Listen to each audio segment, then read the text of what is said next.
How to repurpose your podcast episodes. Creating the content for your podcast will take a lot of brain power. You don't want all of your hard work to last all of 30 minutes or an hour, right?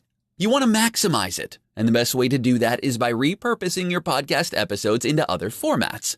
If this is something you want to do, then stay tuned to this presentation.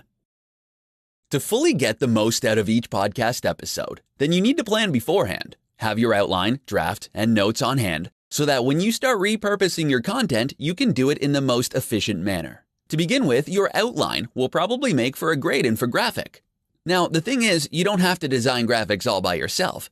If you don't have a team in place, you can always outsource your graphic design needs to a talented designer. You can upload the infographic to your blog as well, and other sites to gain some precious backlinks. You can also create show notes or even a transcript of your episodes and then upload it as a blog on your site. If you do your on-page and off-page SEO correctly, you might even start ranking on Google for some profitable keywords. You'll gain free traffic from search engines, and you'll get new podcast followers and blog subscribers in the process as well. Of course, let's not forget the power of video. When you record your podcast episodes, you can have a video camera record the entire process. You'll essentially be hitting two birds with one stone. Your audience who loves video will appreciate your video content, and those who prefer listening to podcasts will be able to listen to you as well. You can share the recording on Facebook Live or YouTube Live or any other platform of your choice. The awesome thing is, live videos get pushed to the top of people's feeds, so they'll likely see your video right away. You can also break down the most important points in your show to tidbit-sized quotes.